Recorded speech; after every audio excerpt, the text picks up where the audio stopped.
Shalom, saudara-saudari yang terkasih dalam Tuhan. Bagaimana kabarnya? Saya harap semua kita dalam keadaan baik dan sehat. Yakin dan percayalah bahwa Tuhan yang kita sembah adalah Tuhan yang hidup, Tuhan Immanuel, Tuhan yang menyertai kita hari ke hari. Nah, saudara-saudari, bulan Mei adalah bulan keluarga.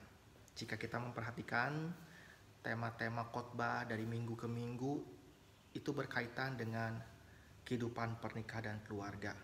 Tentu ini hal yang baik dan kita patut mengucap syukur, di mana firman Tuhan kembali diberitakan mengingatkan bagaimana membangun kehidupan pernikahan dan keluarga yang berkenan di hadapan Tuhan.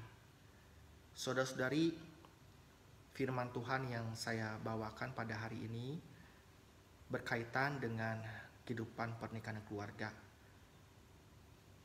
membahas tentang keberadaan seorang anak. Ya. Nah, oleh karena itu firman Tuhan pada hari ini saya dasari dari Mazmur 127 ayat yang ketiga. Namun sebelumnya kita berdoa terlebih dahulu minta pimpinan Allah. Ya Tuhan yang penuh kasih dan maha kuasa, kami sungguh bersyukur kepada Tuhan, hari demi hari Tuhan menyertai kami. Allah yang kami muliakan tidak pernah meninggalkan kami anak-anak dikasihinya di dalam situasi dan kondisi apapun.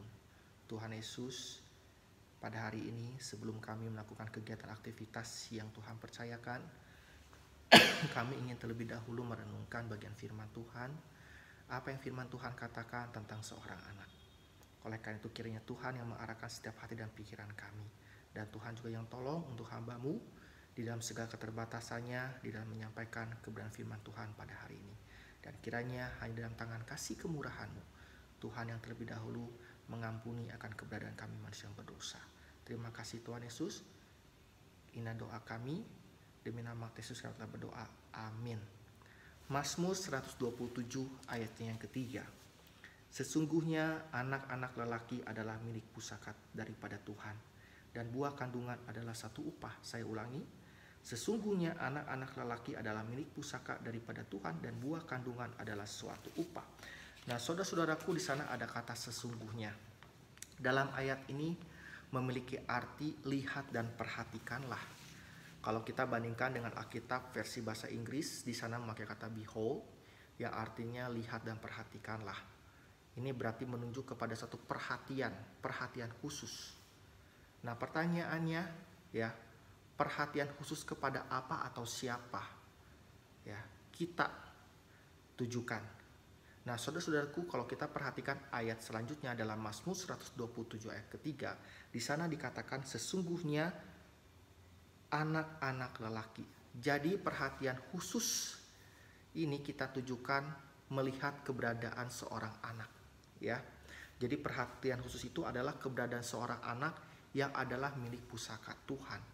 Nah, saudara-saudaraku, kalau kita memperhatikan kalimat di dalam LI ini, di sana keberadaan anak-anak yang adalah milik pusaka Tuhan hanya menunjuk kepada salah satu jenis kelamin, yaitu anak-anak lelaki.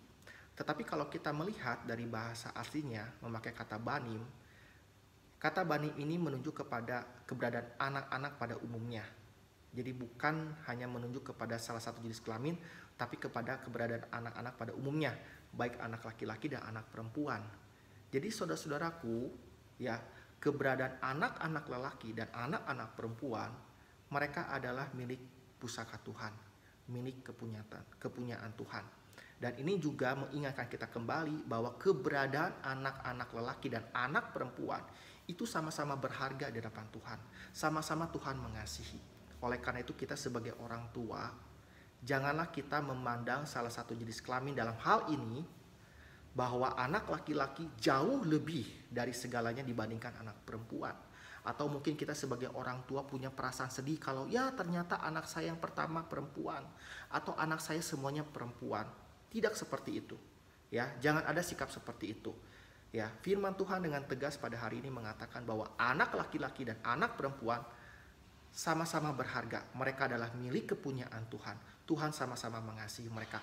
Dan keberadaan mereka Tuhan juga yang ciptakan di dalam gambar dan rupa Allah.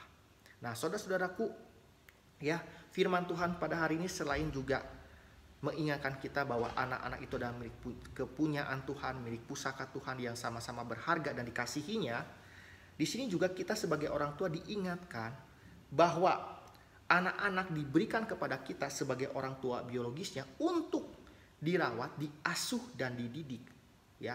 Jadi kita sebagai orang tua punya tanggung jawab yang Tuhan percayakan untuk merawat, mengasuh dan mendidik anak-anak yang Tuhan percayakan.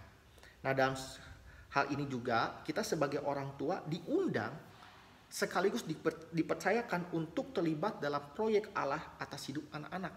Jadi keberadaan kita sebagai orang tua, ya, menjadi partner Allah, menjadi rekan Allah di dalam mewujudkan maksud dan rencana Tuhan bagi kehidupan anak-anak yang adalah milik kepunyaan Tuhan.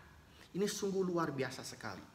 Ya, oleh karena itu sebagai orang tua, saya mengingatkan dan kita sama-sama belajar ketika anak lahir, anak ini bertumbuh, ya.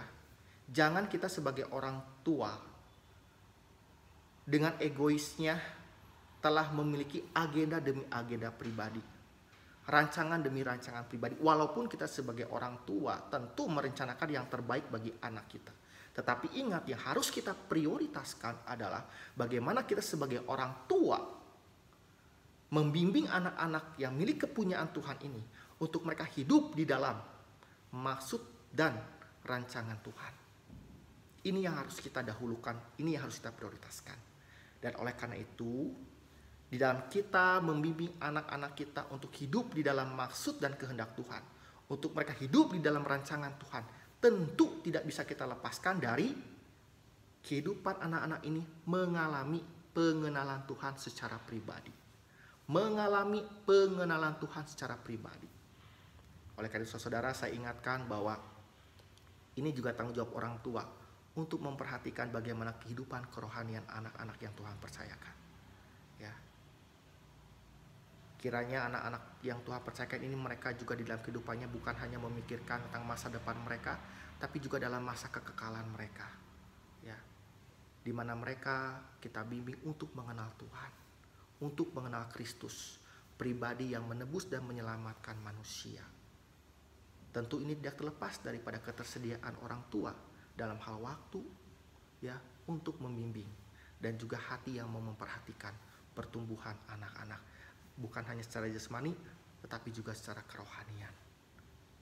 Saudaraku, kiranya firman Tuhan pada hari ini mengingatkan kita semua, khususnya orang tua, untuk membimbing anak-anak yang adalah milik kepunyaan Tuhan, hidup di dalam maksud dan rancangan Tuhan.